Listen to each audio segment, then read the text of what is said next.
Welcome back to VSGT with Sammy and Bree. Cheers.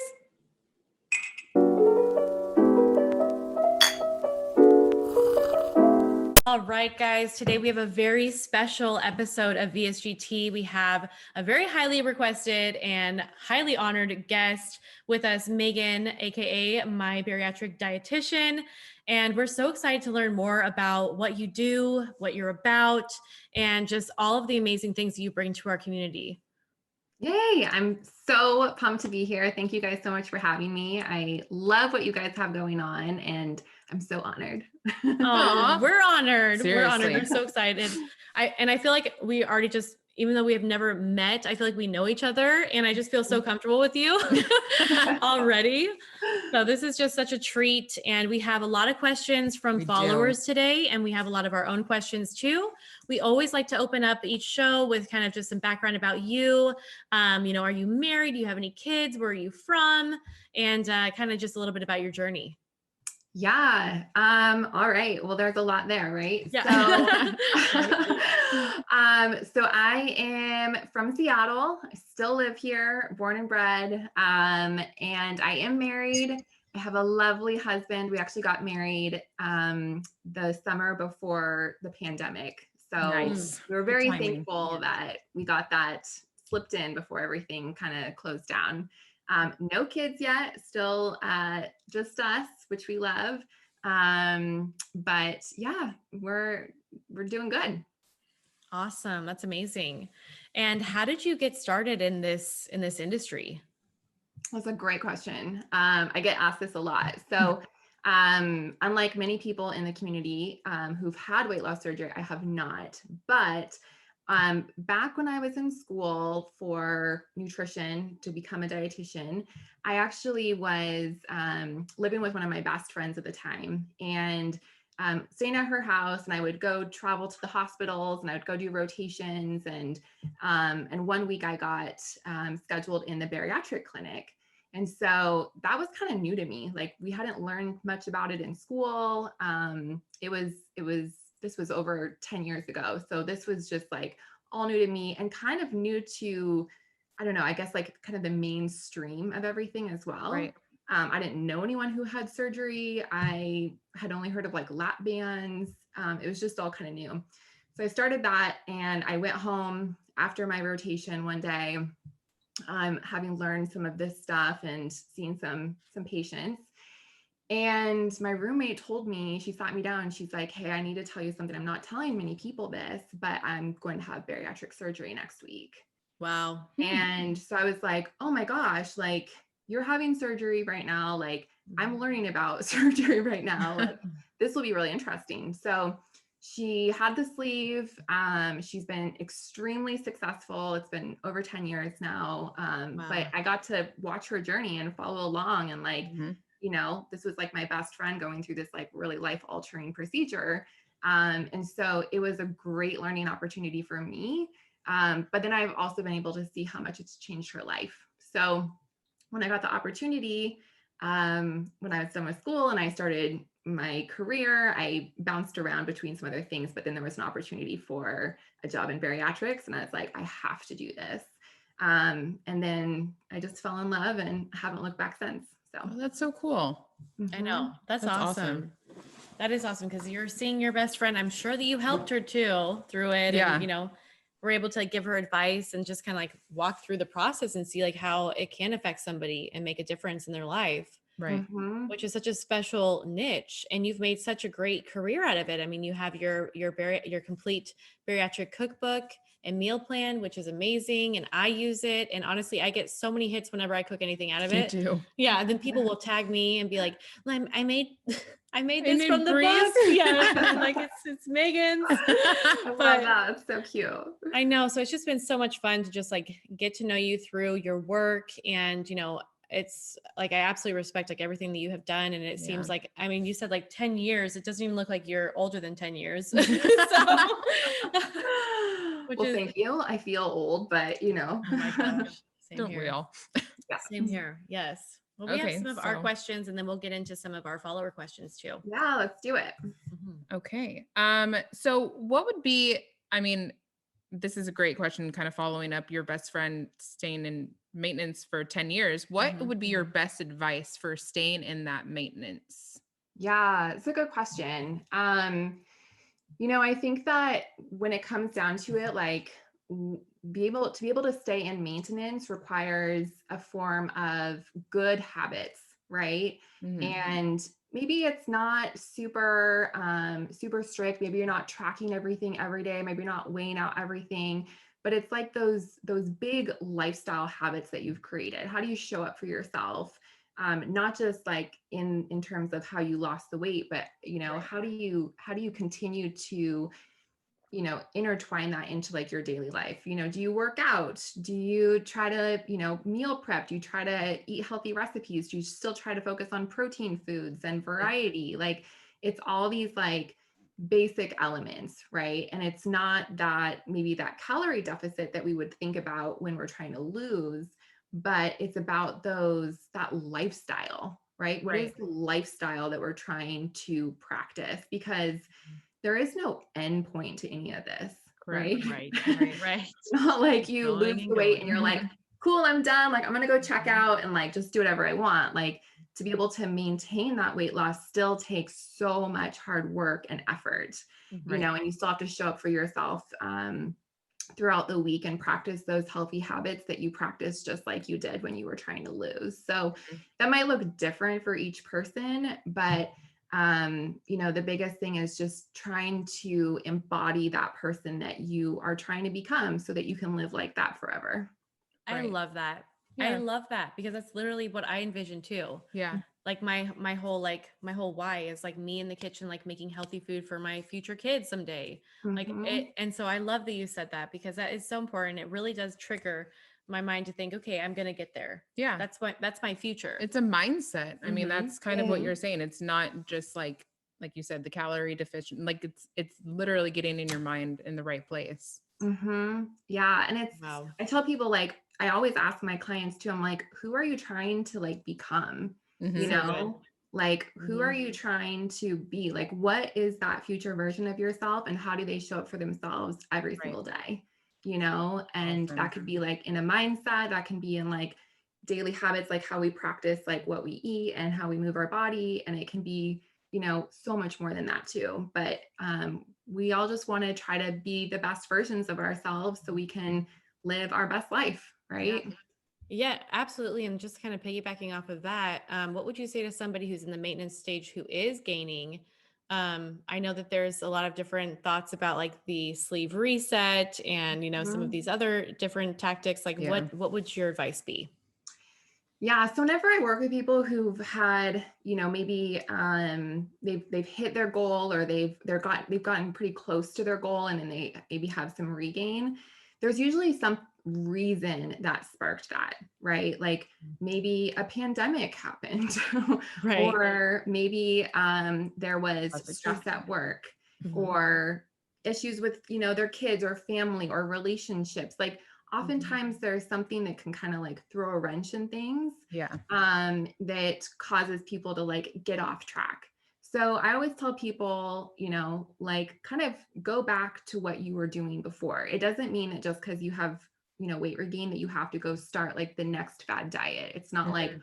all right, I'm like regaining. So like I have to jump on that bandwagon or that bandwagon Right. or do a pouch reset. It's like, how can I just go back to those like, again, those healthy habits that were serving me really well initially? How can I go back to just like focusing on like balancing my plate and moving my body and getting good sleep? Like Yeah. it doesn't have to be rocket science, but usually there's some element to someone's routine that's gotten disrupted. Mhm. So how That's can so we true. kind of just go back to that? Yeah, that's true. That's true. You got to debunk it and stay away from that. Yeah. Yeah. Yeah. Because you're right. I mean, I have gained a little bit of weight back and it was because of plastics. And I Mhm. went and I had like something wrong with the plastics. So of course it led into, well, now I'm not, I'm depressed and I'm going to eat and I'm going to eat whatever and not watch it. And you're so right. It Mhm. is an event, I think, that occurs with people to get off track. Mhm. Mhm. That's Yeah. crazy. I didn't even think about that. I'm just like, oh, we And just fall like, off track. No, it has to be something. Right. Right. Yeah, and Mhm. like it's always easy to be hard on ourselves when those things happen too, or like because things aren't perfect or working out just how we wanted them. But Right. I mean, especially like with plastics, like you can't work out for a certain amount of time, Yeah. like you're swollen, you have to rest, you have to try to recover. Like life is just different, Yes. than Very.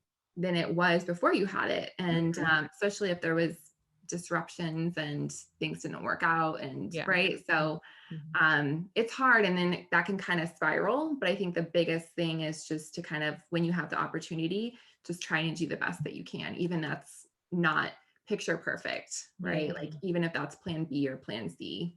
Mhm. Yeah, that's Get back true. on the boat. Yeah, get back on the boat. Yep, you can do it. You can do it. Okay. Let's get into some follower questions because these are just too good to not. Okay, so is 6 weeks too early to take pre-workout? I think that that would depend on what is in the pre-workout. So I know some surgeons don't like people to use caffeine for a certain amount of time. Mm-hmm. And I know some pre-workouts have caffeine. So I think you would just want to double check with your surgeon's guidelines in terms of like when you can reintroduce certain elements like caffeine.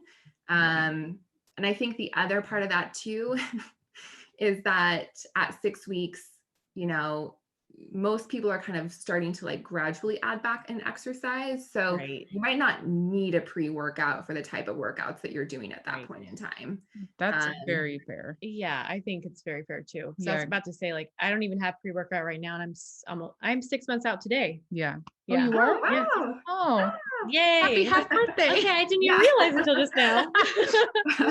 Yeah, yeah. I didn't even think about why. I mean, yeah, why would you need to even take a pre-workout at 6 To weeks? get What are you going to be doing? Yeah, to get you Like, pumped up. I mean, these are like very serious workouts that you're doing to get pre-workout. yeah. Yeah, I but don't think at assume. 6 weeks you're going to be lifting.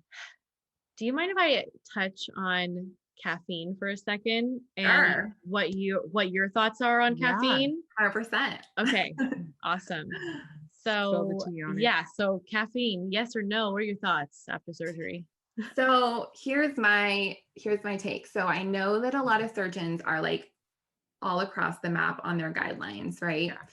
But what I think is funny is that I've worked with a number of surgeons in like different hospital programs, and they were a little bit all over the map too. But I've even worked in programs where when you were at the hospital and you got your liquids that you were allowed while you were in the hospital, coffee was actually on the list. Right. Yeah, what the Mhm. heck? Coffee was on my list. Yeah, it was on mine too. I was just asleep. So, Yeah, Mhm. so I want to just throw that out there because maybe other people saw that too. But when it comes to caffeine, the main, I think a lot of times the main reasons that many surgeons try to cut it out is because sometimes like the acidity of coffee can sometimes spark like acid reflux or can kind of disrupt the stomach a little bit, especially when you're just starting to heal. So if you have that swollen, inflamed stomach tissue, and then you're like dumping down a bunch of acidic coffee, Mhm. right, might not really be like the best combo. Right. But I actually have nothing against caffeine in general. I think that as long as you can get in your hydrating fluids, so if you're trying to aim for whatever amount of fluids a day and you can get those in and you want some caffeine, great. But I do know people out there who are, just true coffee lovers. And if you gave them permission, they would drink coffee all day long. Yeah, So, yeah, I mean, exactly. so I think that as long as you can, have that nice balance of like maybe a cup or two a day and you still get a lot of other fluids in, I don't really see much issue with it. It's wild because I'm a tea drinker, right? So VSGT, Mhm. tea drinkers. And it was a couple of weeks after surgery, and Sammy came over with the Premier Protein Cafe Latte. And I was just, my liquids phase was 3 weeks long after surgery. So it was painful. Yeah. It was painful. So I had never liked coffee before, but I had that taste and I have no idea why, but I still drink one of those a day. And I'm like, I am doing okay. So, I mean, I really can't see where that caffeine, comes into play, and also just having communication with my surgeon Mhm. always before I did anything. Like Right. he's on speed dial, I text him, I email him, I call his staff. Like, yeah. And you're going to meet him soon too, because we're going to have a conversation about cavities after surgery, which I'm so excited about. Yep. Yes. Oh yeah, I saw that. I know. So we'll have to like do a whole VSGT, which I'm so excited about. Mhm. But thank you for debunking that a little bit for us and bringing that down, because I know that people are in my DMs, or, there's just the food police Yes. and, Always the when you prophy show police. something like that. Yep. Yeah, exactly. So I think that question really kind of, yeah. Why? So, and like on that topic too, why are there different variations with surgeons programs and just different things after, being post-op? Like, why do we see such a huge dip yeah. in styles? It's such a good question. So, from my experience working with different surgeons, what I've seen is that a lot of surgeons will go either based off of like what they've seen in the past, like that has worked for them. Or I think that they lean towards like what is going to be the least riskiest route, because of course, like as a surgeon, you don't want to have people coming back like readmitting to the hospital because of complications. You don't want to, right? So I think a lot of times it's like kind of playing it safe a little bit. And also, because there are all different people having the surgery, I think they're trying to really make sure that, people are going to be as safe as possible. So there is no like standard post-op diet, or for that reason, like there's no standard pre-op diet either. And so I think it depends on the surgeon and like what is the safest, what is also the easiest for them to teach or communicate.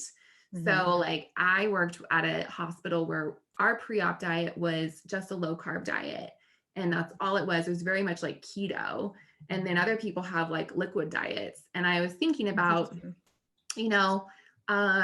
the low carb diet is actually a little tricky for some people to like pick up and like figure out what to eat. Whereas like if you just tell people drink protein shakes, it's like super simple. Right. So it's like they both have like the same outcome, but I think that one is a little bit less risky and it's a little bit more clear cut.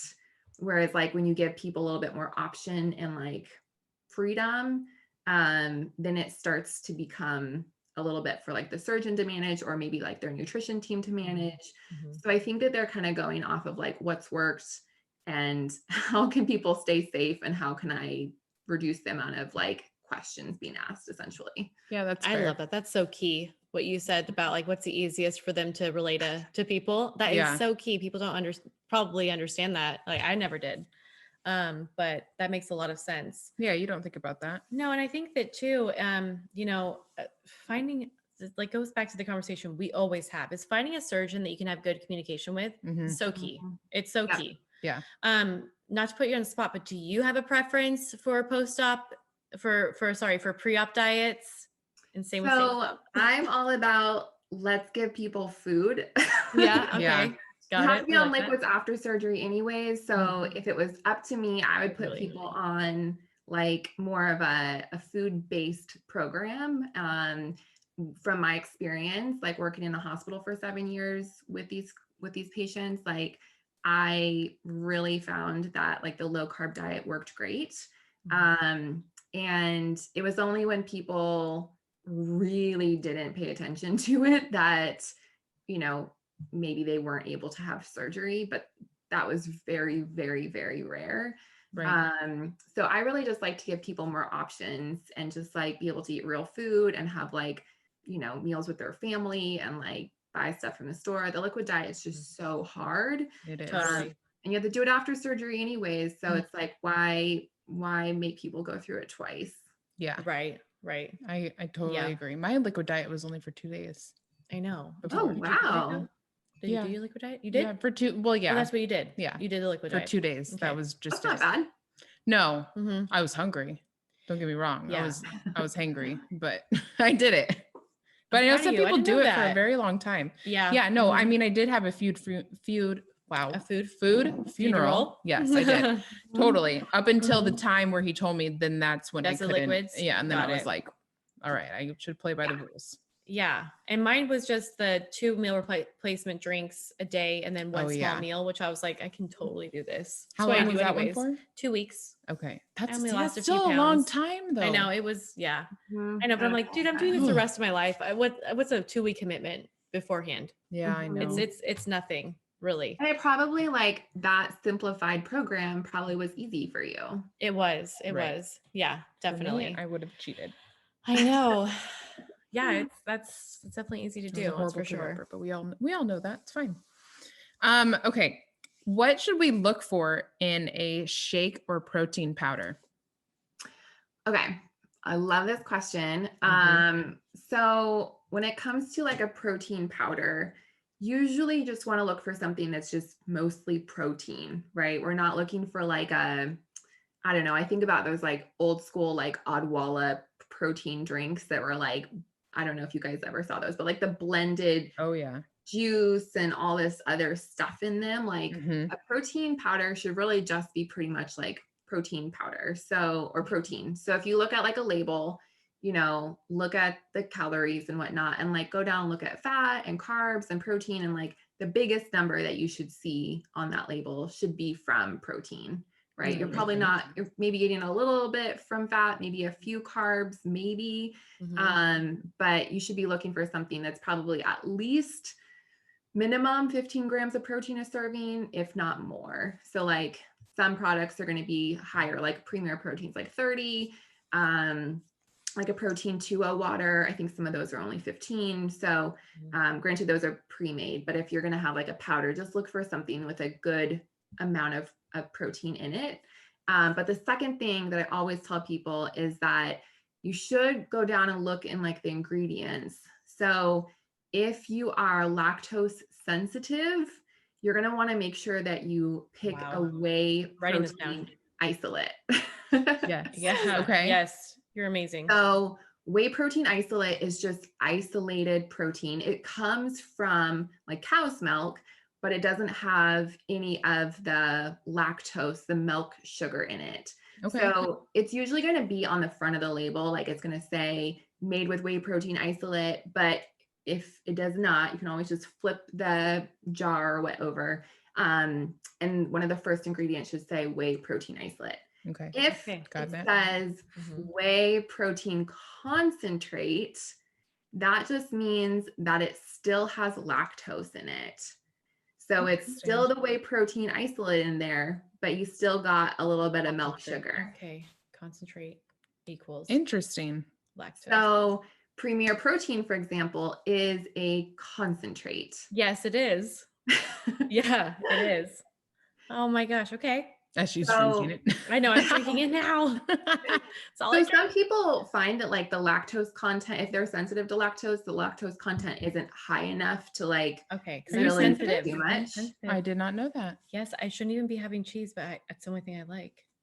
Who doesn't like cheese? I love cheese. Wow. Yep. And so that's interesting to hear too, because like I don't think that the caffeine affects me, and I don't think that the lactose affects me.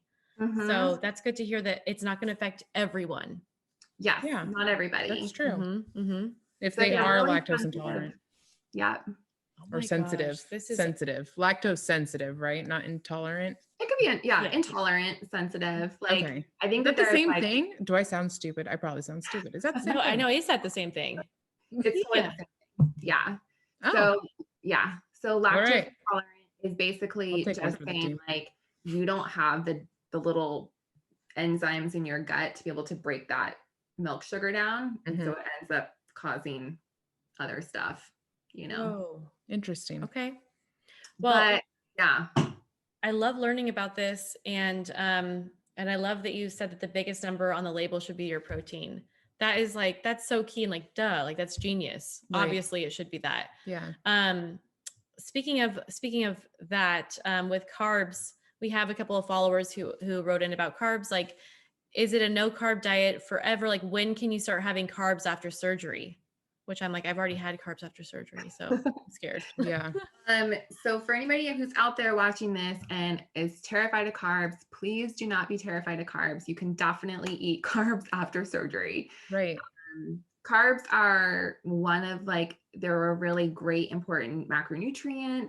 It's just all about balance, and it's about when you're having them and how much you're having them and, you know, what types you're having, but carbs are still allowed. So usually like a good rule of thumb, I don't really have like a specific time frame for people, but usually like in the first few weeks, you're really pretty protein focused. You know, you might be trying like a spoonful of applesauce or something like that, or like some oatmeal, but you're probably not really, you're getting mostly protein in your diet. Right. And then as you kind of progress and you're back on regular foods and your portion sizes go from maybe something super small, an ounce or so, and they start to kind of increase, that's when you get to start to add other things in. You know, you can add in, you can kind of max out your protein. Maybe you're at 3-4 ounces, and then you can start to add some veggies, and then you can start to add some carbs. So I kind of tell people it depends on, you know, how you're tolerating things. It depends on, you know, how much that you can eat at a time. If your portions are really limited, if you're still only eating like an ounce or two at a time, you probably just don't want to really use much of that space for a bunch of carbs, because you're not going to hit your protein. Okay, noted on that. And Not also, to say that you can't. You can still have some, But but protein focused, protein first. so we're adding the protein, and we're adding the veggies. Carbs go last. carbs go last. Okay. Okay. The I love fun that. goes last. Yeah, I love that. The good tasting stuff. Saving the goes best last. for last. That's true. Yeah. Yeah. So if you're like, okay, I have like one more bite left in me, you know, that feeling of like, Yes. okay, I can squeeze in one more bite. Yes, I do. I think that should be the carbs. I think you should just be like, all right, I'm taking one for the team. This is going to be the I carb bite. know. My surgeon always tells me, he's like, eat your protein first and then do your carbs. But I get so excited when I see a carb on my plate. And Same. and then I do start with my carbs. I know I shouldn't, because then I'm not eating all my salmon. 100%. You know, Yeah. it's a struggle, but it goes back to our original conversation where you just said earlier about, you got to picture that lifestyle, and these are the habits we need to start forming now. Yeah. Would So you tell your important. kids to eat their potatoes first instead No, of I'll their yell at salmon? them. I'll yell at them. Yeah. So Yeah. you yell at yourself. Yeah, I'll do the same thing. I'll be that's like, a- no. That's great. Yeah, with your kids. Yeah. I mean, I have an 11-year-old, so that's my always go-to mindset is, would I get mad at her for doing that? Probably. All right, then don't do it. Mm-hmm. So speaking of salmon and all of that good stuff, what a great transition. Can you be a vegetarian after VSG? Or Absolutely. Yes. It's a little bit harder. I mean, I think it depends too. Like, are you vegetarian? Like, do you eat eggs? Do you eat dairy? Do you eat fish? You know, are you ovo pescatarian type of vegetarian? You have a lot more options. Or are you kind of leaning more towards like the vegan side of things, right? And so it just takes a little bit of navigating, you know. I mean, there are great sources of protein from plant foods. You can find, I mean, there's so many more options these days too. Like even in the last few years, we've seen like all the meatless burger patties come out that are like now sold at like Beyond all kinds of restaurants. Yeah. You know, there's just like more, even if you like go walk down like the freezer aisle, there's just like more products out there. And because more people have maybe a dairy intolerance, or, you know, choose to be more plant-based, there's just now more of a market too to have those products. So yeah, yes, 100%, you can still be vegetarian or vegan or somewhere in the middle, and have surgery. Yeah, I've noticed that there is more of a market for that. And there's also more of a market for like low calorie and keto and like Target. like diabetic food. Yeah. Yeah. Like you go to Target and it's just like, you can find healthy things. Like you can score healthy foods. Yeah. I feel like it was not like that like 5 years ago ish. No. Oh my gosh. I remember like when I first started in this, there were like, I would go to the vitamin stores just so I could like find protein shakes, and I'd buy them and try them just so I could like tell my clients what to use. Right. And love it. there was like, you know, like there was a lot of protein powders, but they weren't all the like fun flavors that they have these days. Like they're Premiere Right. was like just starting. Like Yeah. that was, and like now see how, popular it is. But yeah, Mhm. there's just so many really great options these days. Yeah. That's so true. And I have to throw a curveball, and we can always edit this out, but I want to know too, with PCOS, like 10 years ago, doctors didn't know how to basically diagnose it. They didn't know how to treat it. But Mhm. now we do have like this nice PCOS community. A lot of it does tie back into WLS, which is great. Mhm. But so the way that people are treating it is with the dairy free, the sugar free, the gluten free diet. And I have tried it, and it just it's miserable. It's literally miserable. Yeah, well, that sounds awful. So I wanted to get, it does sound awful, and Yeah. it is awful. So I want to get your opinion on that, about, if you have anything that ties into, a healthy balance for someone that has PCOS who is post-op, because that's where I'm at right now. It's basically a selfish question, but I do get this a lot from the community too. Yeah. So, so is the question how to navigate I guess it's a two-parter. So do you agree with the dairy free, gluten-free, sugar-free? Or is there a balance? Is that a myth, or is that a fact? That's a good question. So some people do better with that diet, at least to try to help to like reduce inflammations and help to balance their hormones.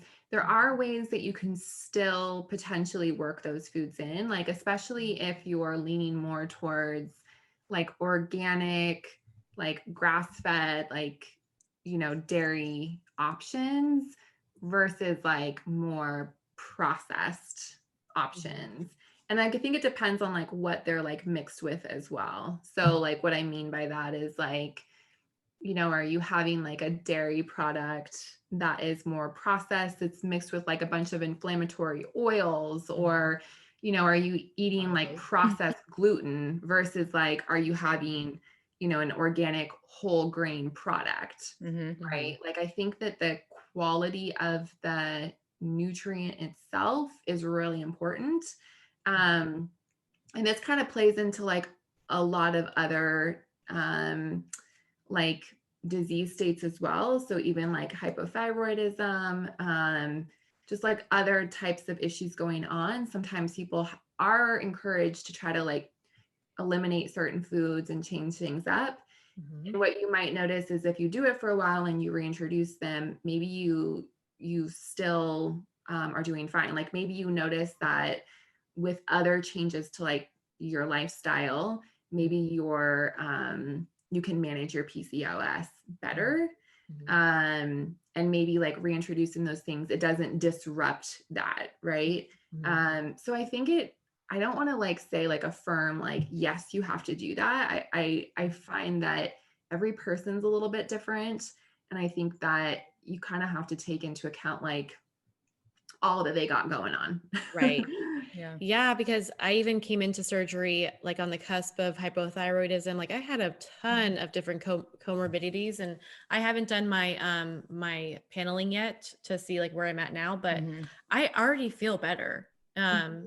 So yeah, but I had that question because I'm like, I see that so many people will be like, oh, you should have just changed your diet to this in the very beginning, and then you wouldn't have had to have, WLS. So I'm like, well, that's not the case for everybody. That's just not. And I did try it for 60 days, and John lost 25 pounds and I only lost 4, and it was hell. It was so Oh, that hard. sounds awful. Yeah.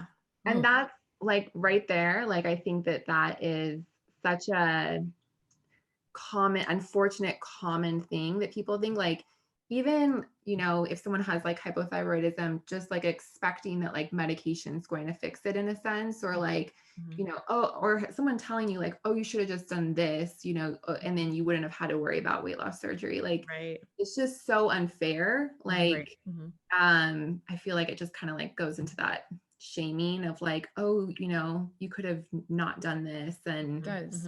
it's That's just not healthy. No. it's not. No. I was just like, well, it's already too late, and I put my body through hell. So We're already here. Yeah, we're already here. All right. So the last question from the viewers is, how do you combat hunger pains? Yeah, this is a great question. So, first of all, I always tell people that there is a difference between physical hunger and head hunger. So, let's just throw that out there. Mhm, All right. mhm. Let's talk about So, it. if the surgery definitely does work to help to reduce your hunger hormone, but that doesn't mean that everybody just like no longer feels hungry, right? Mhm. So I think it's really important to practice like distinguishing between like what is like physical hunger mean for me after weight loss surgery versus like when is this more like a head hunger. So hunger, like if you were to think about it like on a scale of like 1 to 10, like or 1 to 10, um 1 would be like you're starving, you are miserable, you are like beyond hungry, like you are almost like physically sick because of how hungry you are. Mhm. Whereas like a 10 is like you are so stuffed, like you are going to be sick, right? So we don't really want to be in either of those spots, but No. 5 would be like neutral. You don't really feel one way or the other, you're just neutral. Mhm. So hunger is going to be kind of like that. You might start noticing at like 4, but like maybe you're eating at like a 3, like getting to a 2 or a 1 means like you've gone way too far. So I think the first thing that you can do is just make sure that you're kind of like checking in with yourself. Like, how long has it been since I've eaten? Is this true hunger? If it is, please go eat. Right. That's Don't Yeah. starve the way to, yourself. like, combat hunger is like, Mhm. please go eat something. Mhm. Because that's your body's way of telling you it needs fuel. Mhm. Now, the other part of that, though, too, is that what we eat is just as important. So, if you've ever had like, a bowl of cereal for breakfast or like a piece of toast for breakfast with like nothing else, you might notice like 30 minutes later, you're getting hungry. Yeah. Right. So, if you're noticing that you're getting hungry like a lot, like really often, and like you finish a meal and like you're hungry again, that really indicates that we just have to start working on like balancing out your plate a little bit better and Right. having like that component of like some good protein source of some type, Mhm. some healthy fat, some healthy carbs with some fiber in it. Because when you have those balanced meals, that's going to help to like, take you longer throughout the day. Maybe you'll go like 3 hours or 4 hours without needing to eat versus like every 30 minutes feeling like you're hungry. Right. So Mhm. sorry, that was a really long answer to No, your. that's perfect. Yeah, no, that's good. We need the details like that. Yeah. I So think if it's you're good to. hungry, eat. Like it's not like if you're hungry, go drink a bunch of water, although sometimes we confuse, thirst and hunger. But I think when we start to like really try to like ignore our hunger, that's when we start to slip into that like stage 2, stage 1, right? And then it's like, give me whatever, give me all the food, give me anything I can Yeah. find. Yes. I Mhm. can make myself hungry. That's the issue though. Really. Oh yeah. I have like, Mhm. I'm convinced that like, some people get that hormone or whatever taken out when they get the surgery. Whoa, Yeah. what one? Is that Well, that's a that's thing? ghrelin. Yeah, yeah. I didn't know that. Yeah. Yes. Some people get it taken out. How do you get a hormone taken out of your body? I'm not quite So sure. it so the stomach is like this funny shape, whatever. Yeah. Mhm. And when they do the sleeve, they are removing the upper portion of your stomach called the fundus that makes the majority of your hunger hormone. Mm-hmm. Oh my gosh, I did not know this. Yeah. So Yeah. mine was left. I'm convinced. Mhm. Mine was totally, I know, like, I swear I was hungry, like right after my surgery. And my mom had gastric bypass in 2002. And she was like, I was never hungry. And I'm like, I don't know what to tell you. My stomach's literally like it's making noise. It's Yeah. it's Gosh. cut out, but it's hungry. Yeah, I know. Same here too. Because people are like, "Is it just head hunger?" I'm like, "No, I'm physically hungry." Yeah. See, so yours Yeah. was left into. Yeah. Blessed. You probably just need to eat. Like that's, Mhm. like and I think that that's another difference in like the weight loss surgery community too, because I think for so long, like it was kind of taught to like expect to not have any hunger after surgery. Right. So then when people do have hunger, they get really worried and concerned that something's wrong. Yes. But everyone is a little bit different, and it's okay if you're over here. But, you know, if you're not having hunger, you also have to then remember to eat. Like that's just as important. Yes, Yeah. totally. Have hunger, like that's okay. Like that is a natural, you know, cue from your body. Like it's nothing to be scared of. Yeah. It's just like, how can we fuel up really well and like keep taking care of ourselves?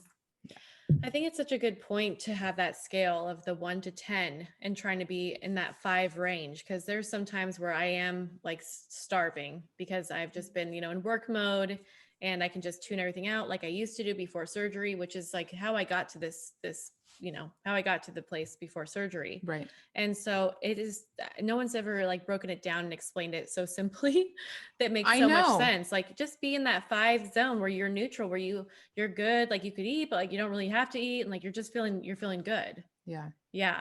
I know you do break down things like very, exactly. not to sound rude, but like a kindergartner can understand what Yeah. we're talking about right now. And I Yes. appreciate it a lot. I'm like, thank you. That makes sense. I want to be a 5 at all times. Yes, me too. Yes. Yeah. I So know. it's like, and you're going to swing around. Like I tell people kind of like that sweet spot is like probably like a 3.5 or 4 to like 6.5 to 7, right? Like Yeah. you're gonna probably like slide kind of through there.